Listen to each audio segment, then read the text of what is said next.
할렐루야. 주님의 이름으로 문안드립니다. 어린이 주일입니다. 그리고 5월 가정의 달을 맞았습니다. 오늘 첫 주일 우리 아이들을 생각하며 또 말씀을 나누고 또 아이들이 우리의 미래임을 여러분 고백하며 또 아이들이 살아야 나라도 교회도 그렇게 산다. 이렇게 믿으시며 아이들을 축복하며 말씀 나누는 시간 될 수 있길 바랍니다. 오늘은 에베소서 6장 4절 한 절 말씀입니다. 제가 봉독해 드리겠습니다. 또 아비들아 너희 자녀를 노엽게 하지 말고 오직 주의 교훈과 훈계로 양육하라. 아멘. 이 말씀으로 노엽게 하지 말고 양육하라는 제목으로 함께 말씀을 나누겠습니다.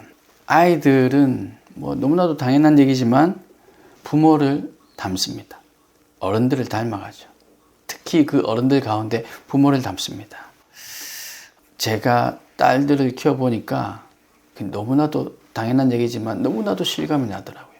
가르치지 않았는데 닮아가는 모습들. 또 언제 내가 보여주지도 않았는데 마치 그런 DNA가 새겨져 있어서 그런 행동을 꼭 해야 되는 것처럼 그렇게 하는 그런 모습들을 통해서 정말 닮아가는구나. 그래서 부모님의 말 한마디, 어른들의 말 한마디가 또 행동 하나가 아이들에게 얼마나 큰 영향을 미치는가 그런 생각을 자주 합니다. 요즘 MBTI라고 이렇게 성격 검사를 해서 하는 것들 아주 유행이고 거의 젊은이들은 자기의 MBTI 유형이 무엇인가를 거의 다 알고 있을 만큼 그렇게 유행이고 잘 알고 있는데 이 MBTI 성격 검사까지도 부모님을 닮아가는 것 같아요. 그러니까 자연적으로 태생적으로 타고난 성격 기질들이 분명히 있습니다. 그런데 이 MBTI라는 거 여러분 해보셔서 아시겠지만 시간이 지나면 좀 변하잖아요. 작년에 검사했던 내 성격과 올해 검사한 내 성격이 조금씩 달라집니다. 한 10년 전에 내 모습과 지금 모습은 많이 달라져 있죠.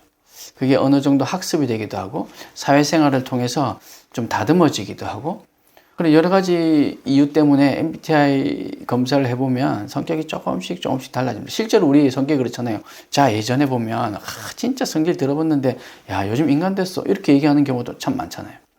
그렇게 달라지는데 부모님과 같이 지내면서 부모의 행동을 보고 또 그 가정에서 그 부모가 어떻게 대처하는지 또 어떻게 살아가는지를 보고 배우면서 이 MBTI도 또 이렇게 닮아가는 것 같더라고요.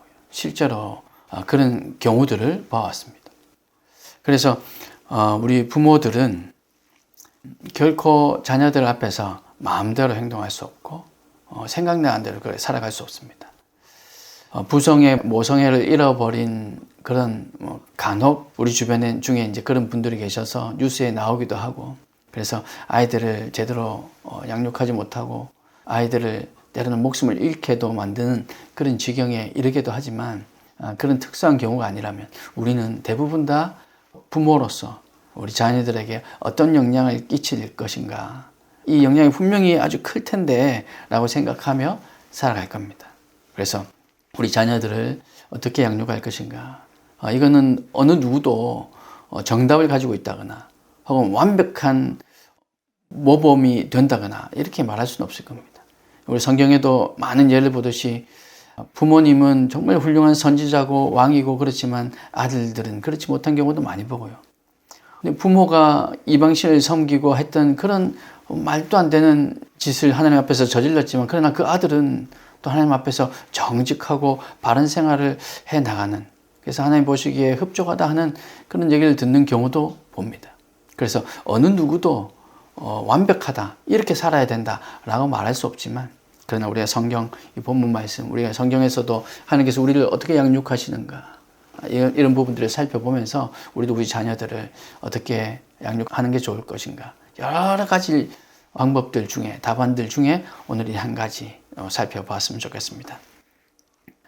사람 육체적으로 부모에게서 태어나고 또 정신적으로는 부모로부터 배워야 하고 영적으로는 아버지의 말씀과 어머니의 사랑 속에 그렇게 자라야 합니다. 그래야 그 사람을 인간이라 얘기할 수 있죠. 그래서 부모야말로 가장 영향력 있는 교사, 그 교사 중에 교사라고 얘기할 수 있을 겁니다.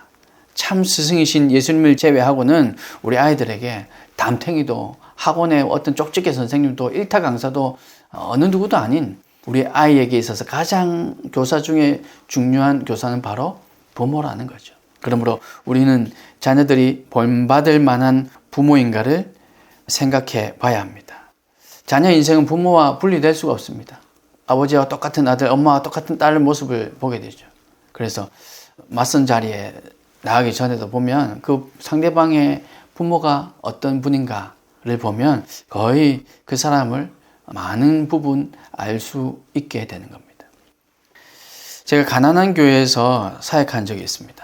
가난한 교회라고 하니까 조금 서글프긴 한데 실제적으로 경제적으로도 좀 어려운 부산에서 아주 달동네라고 불리는 그런 지역에 있기도 했고요. 그리고 실제로 교회가 규모가 작아서 재정적으로도 좀 열악한 그런 교회였습니다. 그래서 그런지는 모르겠지만 제가 부임해서 몇 개월 지나지 않아서 이렇게 사역을 하면서 사람들과 관계를 하다 보니까 딱 하나 느껴지는 게 패배의식에 사로잡혀 있다는 게 느껴졌습니다. 어떤 걸 해도 그걸 우리가 어떻게 해? 이런 사역을 비전을 얘기를 해도 그거는 저런 큰 교회가 할 거지 우리는 그거 할 거 아니야. 우리가 지금 힘들어서 우리가 도움 받아야 되는데 우리가 누굴 돕는단 말이야. 우리가 무슨 사역을 한단 말이야. 이런 패배의식에 사로잡혀 있었습니다. 그런데 그게 어른들뿐만 아니라 청소년들도 그랬습니다. 당시 제가 중고등부를 맡았었는데요.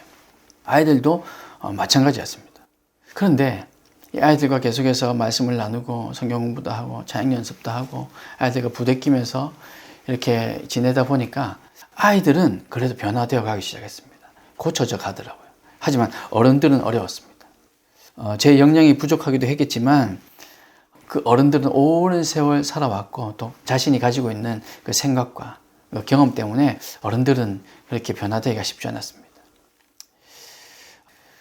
말씀드리고 싶은 건 그 패배의식이 그 부모로부터 자녀들에게까지 고스란히 흘러 들어가 있더라는 거죠. 그래서 부모와 자녀의 삶은 때려야 뗄 수가 없다는 겁니다. 아이들은 아직 그렇게 물든 지 얼마 안 돼서 이제 변화되기 시작하긴 하지만 그러나 그 어른들 때문에 그렇게 물들어 있더라는 거죠. 부모들이 자녀들 앞에서 사람들 흉을 보면요. 아이들이 못 알아듣는 것 같지만 다 듣고 그 아이도 나중에 똑같이 다른 사람들의 결점을 먼저 보게 됩니다. 교회에서 있었던 이런 일들을 가지고 자녀들이 보는 앞에서 어느 누구가 어땠다, 어느 누구가 저땠다 뭐 이런 얘기를 한다면 아이들 다 알아듣고 그 아이들도 그분들, 부모가 욕하든 뒷담화하던 그분들을 바라볼 때 부모와 똑같은 시선으로 바라보더라는 거죠. 오늘 본문은 믿는 부모로서 자녀를 어떻게 잘 키울 것인가를 얘기합니다. 사실 자녀 문제에 있어서는 자신 있게 설교할 사람 아무도 없겠죠. 지금 설교하는 저도 자녀 교육을 잘해서 말씀드린다기보다는 함께 힘쓰고 노력하자는 의미로 좀 받아들여 주시면 좋겠습니다. 자녀는 부모 마음대로 절대 되지 않습니다. 자녀 교육은 효과가 금방 드러나지도 않습니다. 오랜 인내가 필요합니다. 오늘 본문은 아비들아라고 시작합니다. 부모도 포함하고 있지만 특히 아비임을 강조하고 있죠. 어머니와 상관없음이 아니라 자녀 교육의 책임은 어쩌면 아버지에게 좀 더 있다. 이렇게 받아들일 수도 있을 것 같습니다. 요즘 대부분의 가정은 자녀 교육을 어머니가 담당하고 있습니다. 이제 이런 부분에 대해서 이것조차도 편견이고 이것조차도 불평등이고 이런 개념들, 이런 생각들이 이제 많이 우리 가운데 있어서 그래서 이제 왜 아내들만 해야 되는가? 이제 남편들도 똑같이 한다. 뭐 이런 개념들이 이제 많이 올라오긴 했지만 여전히 아무래도 자녀들의 교육은 엄마가 좀 더 신경 쓰는 것 같습니다. 그리고 성품도 그런 것 같습니다. 아버지들은 조금 이렇게 개방적으로 두는가 하면 물론 이것도 사람에 따라 좀 다르겠지만요. 어머니들이 조금 더 애살 있게 챙기고 뭐 이런 성품이 있다 보니까 좀 더 그렇지 않을까 생각합니다. 만약 아버지와 대화 한번 할 수 없는 환경에 있다 할지라도 하나님은 자녀 교육의 이 책임을 아버지에게도 동일하게 묻습니다. 아이들은 아버지를 못 보는 것 같지만 세심하게 보고 있죠. 반대로 어머니와 떨어져 있어서 어머니를 볼 수 있는 시간이 좀 적어서 어머니를 못 보는 것 같지만 다 보고 있다는 겁니다. 물질적인 뒷바라지가 부족한 건 괜찮지만 믿음의 사람으로 키워내지 못하면 그것은 전적으로 부모의 책임이라는 걸 우리는 기억해야 합니다. 믿음의 사람으로 키워내는 것은 돈과 관계없기 때문이죠. 그래서 오늘 본문은 자녀 교육에 관한 두 가지 원리를 제시합니다. 첫 번째는 자녀를 노엽게 하지 말라는 거죠. 자녀를 노엽게 하지 말라. 유교 문화에서 익숙하게 커왔던, 제가 커왔던 세대, 요즘 아이들은 조금 다르겠지만 제가 커왔던 세대만 하더라도 자녀를 노엽게 하지 말라, 이 문장 자체가 이해가 되지 않을 겁니다. 아니, 부모가 어떻게 자녀를 노엽게 한다 이런 표현을 쓸까? 당연히 자녀가 부모에게 순종하는 거지. 혹 부모가 좀 잘못된 가르침을 하더라도 또 순종하는 거지. 우리 이렇게 배워왔으니까요.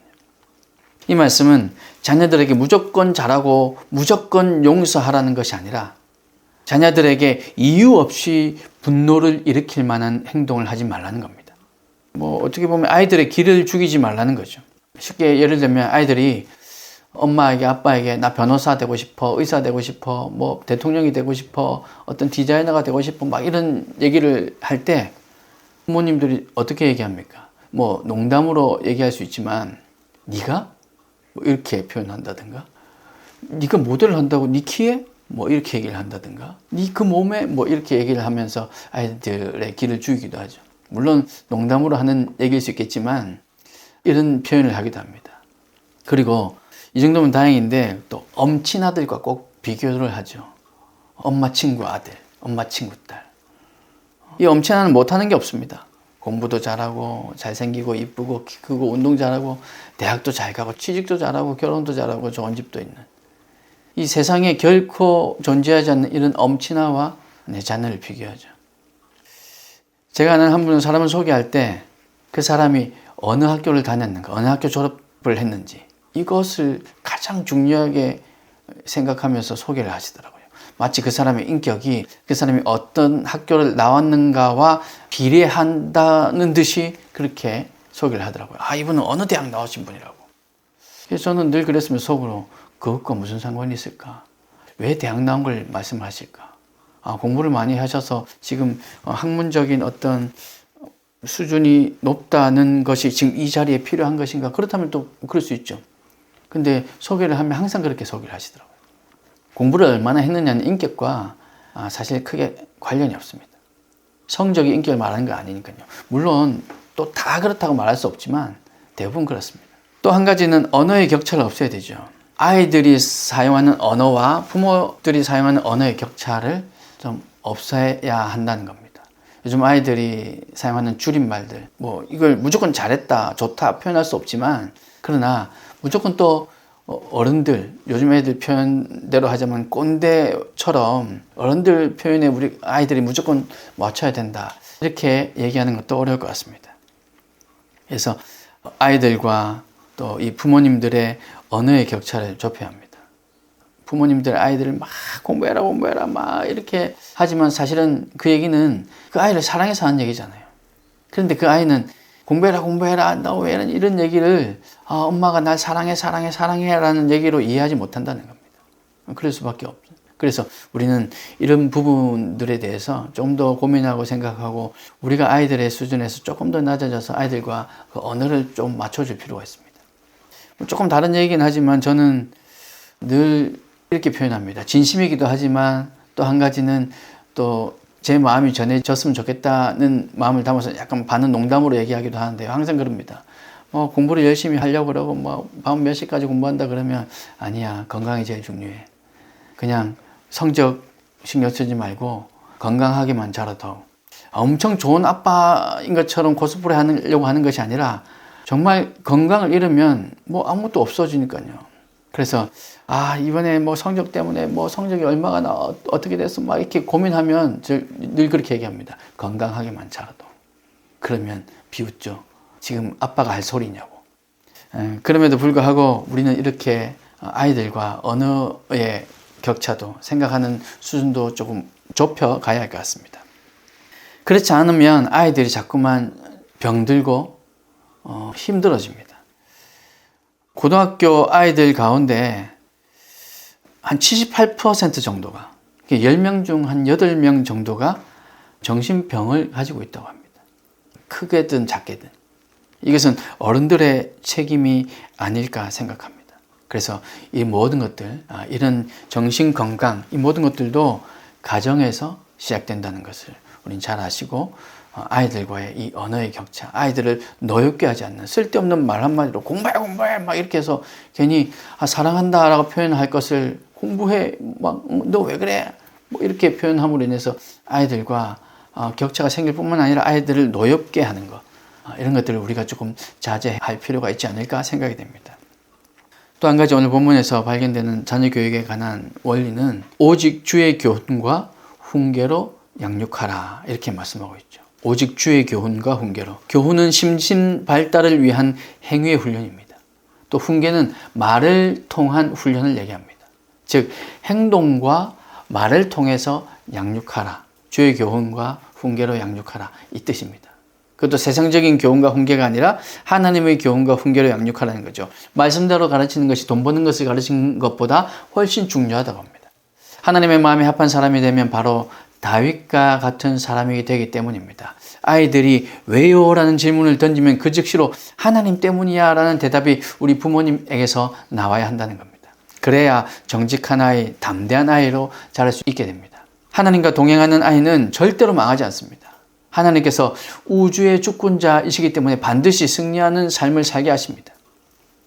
하나님과 동행하는 아이, 또 하나님과 동행하기 위해서 부모님께서 기도하는 아이, 그 아이는 결코 망하지 않습니다. 오늘 본문에서 말하는 훈계는 말로 가르치는 것, 타이르는 것인데 타일러서 용기를 주고 타일러서 권면하고 위로와 격려하는 것이고 조금 더 나아가서 꾸중하고 책망하고 채찍을 댄다는 뜻까지도 포함되어 있습니다.